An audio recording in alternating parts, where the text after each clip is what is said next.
Good afternoon. It's Coach Paul Serranos here on another Monday to review last week. And actually, I'm going to go over some actual fitness tips first.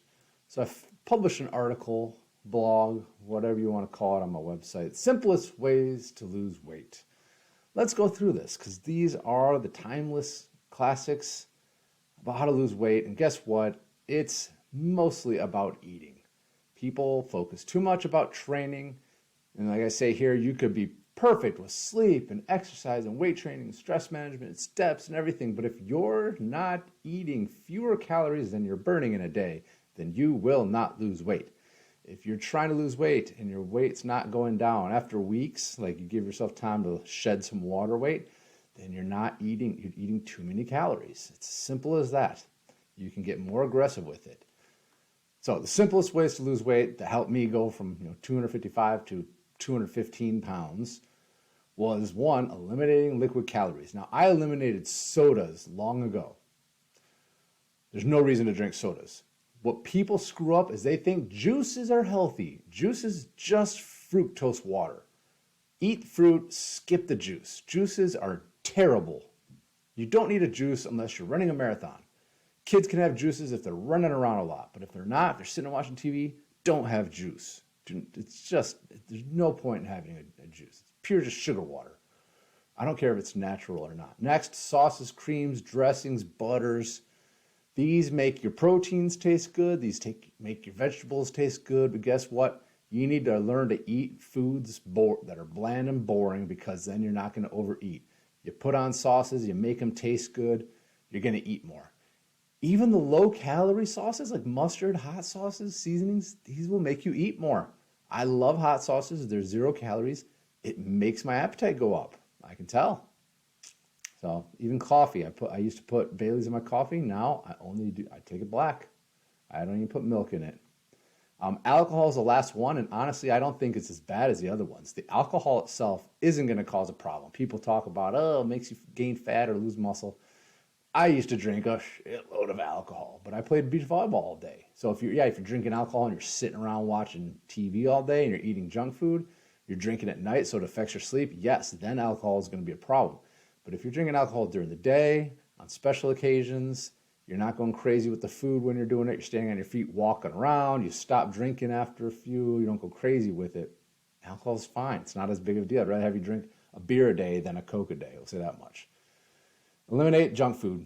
I mean, this is obvious, but it's very hard to do because junk food was designed in a lab to make you want to eat more junk food. And it's the same for animals as people. You give animals regular food, they're not going to overeat. They will not overeat. You give them junk food, they will overeat like crazy. They get more disease. They die younger than their animal counterparts that eat regular whole foods for animals. Same for people. It's the same thing. And look, junk food is fine in doses. You have it from time to time, that's no big deal. But people overeat them for years and years and years, and it's a problem. First step is don't buy it. Just go to the store, don't buy it. Tell your wife, stop buying this shit. Stop bringing it home. Tell your husband, tell your spouse, whoever you live with. Stop buying this stuff, get in the house. Get it out of your house. It's that's the first thing you can do. If it's at home, you're going to eat it. If it's not, you're not going to bother going to the store and buy it. Make a grocery list. Stick to that list. And that just comes down to discipline. Look, you're not going to be perfect. You're going to cave into cravings. Cravings are real. Acknowledge that. They're stronger than nicotine for me a lot of times. And if I had M&Ms at my house, I would eat them every day. So I don't buy M&Ms. I don't eat M&Ms. If I had chewing tobacco in my house, I would dip every day. I don't buy chewing tobacco anymore. In fact, I don't crave it anymore. But that was how it was for a long time for me, was chewing tobacco. If you do eat junk food, don't be hard on yourself. Everybody does it. Forgive yourself, commit to doing better. We're looking for progress, not perfection. Expect it could take weeks and months before you can really give up junk food. But once you do, it's going to change your gut biome. It's going to change the kind of foods you want. It's going to change the way you feel. But it is, I would classify junk food as a drug. It is addictive. It causes compulsory behavior, overeating. It should be taxed like an alcohol, I think. Same with sodas. Restaurant foods aren't far behind. They're over tasty. They're overly packed with fats and oils and sugars. They're hard not to overeat. Eat most of your foods at home. Pack meals with you when you're going to work so you don't have to eat out. It's not that hard to do. I do it a lot, and I don't like doing food prep.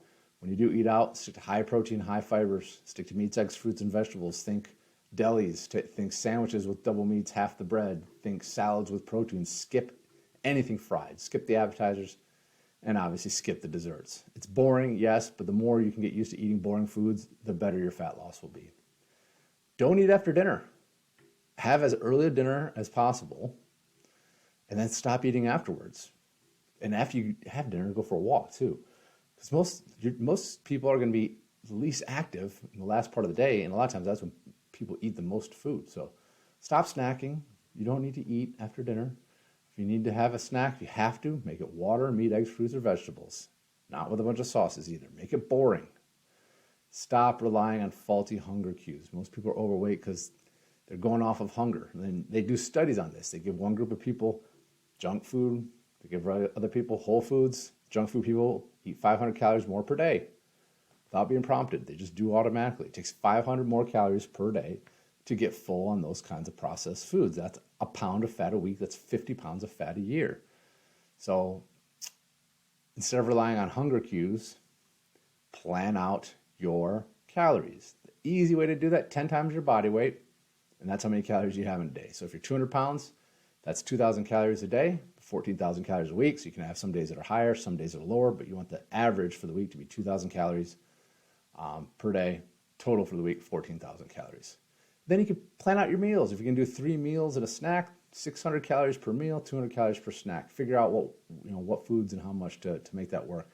Or you could have a light breakfast lunch, 400 calories each for breakfast lunch, and save it for a big old dinner, ideally after a workout. So plan out your boring meals and then save those fun meals for special occasions, like 1 or 2 a week, maybe.